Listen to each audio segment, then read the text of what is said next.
Artificial masala எதுவுமே இல்லாமல் ரொம்பவே டெண்டராக ரொம்பவே டேஸ்டியாக ஜூஸியான ஒரு சிக்கன் 65 என்னோடய ஸ்டைலில் எப்படி பண்ணலான்னு பார்த்தலாம்.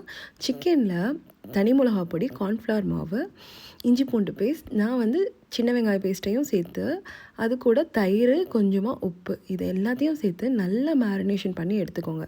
நம்ம கலந்த அந்த மசாலா எல்லா பகுதியிலையும் நல்லா போய் கோட்டிங் ஆகணும். இப்போ வந்து கடைசியாக இதில் வந்து 1 டீஸ்பூன் வந்து நான் தேங்காய் எண்ணெய் சேர்க்குறேன். அதையும் இதில் சேர்த்துட்டு நல்லா மேரினேட் பண்ணி இது ஒரு 1/2 அன் ஹவர் இவங்கள சும்மா விட்டுடலாம். இப்போது நம்ம ஒரு பேனில் எண்ணெய் ஊற்றி நல்லா காய வச்சிடலாம்.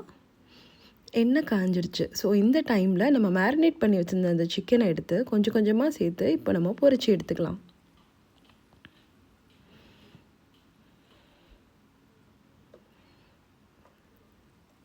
இப்போ சிக்கன் நல்லா குக் ஆகிடுச்சிட்ருக்கு.